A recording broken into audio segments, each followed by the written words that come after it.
Mylavaram assembly స్థానానికి సంబంధించి TDP పార్టీకి పెద్ద తలనొప్పి ఎదురైంది.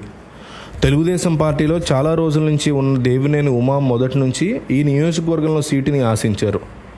ఈయనతో పాటు ఈ నియోజకవర్గం నుంచి బొమ్మసాని సుబ్బారావు కూడా తెలుగుదేశం పార్టీ టికెట్ని ఆశించారు. ఇలా వీరిద్దరి మధ్య వర్గపోరు జరుగుతున్న సమయంలో YCP sitting MLA Vasantha Krishna Prasad అనూహ్యంగా తెలుగుదేశం పార్టీలోకి చేరారు.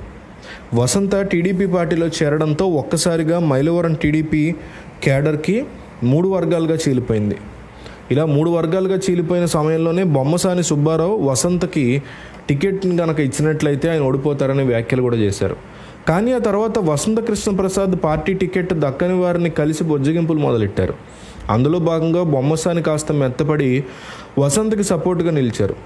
ఇక ఇప్పటికే మైలవరం టికెట్ని టీడీపీ పార్టీ వసంతకి ఇచ్చివేయడంతో దేవినేని ఉమా మాత్రం సైలెంట్గా ఉన్నారు.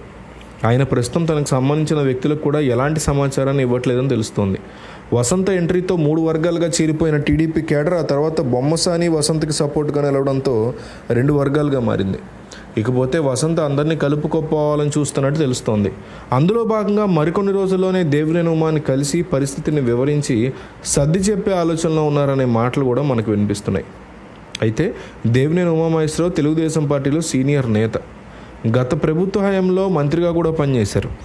గడిచిన ఎన్నికల్లో మైలవరం నుంచి పోటీ చేసిన దేవినేని ఉమా తన ప్రత్యర్థి వసంతకృష్ణ ప్రసాద్ మీద ఓటమి చెందారు.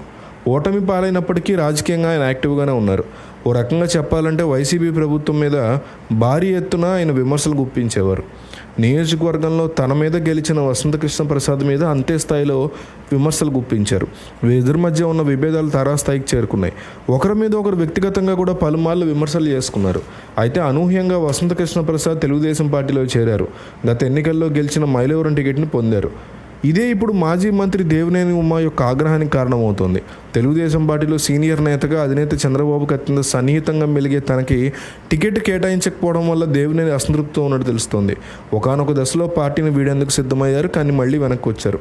ఇప్పుడు మళ్ళీ ఆయన పార్టీ మార్పు మీద పునరాలోచన చేస్తున్నారనే మాట వినిపిస్తోంది.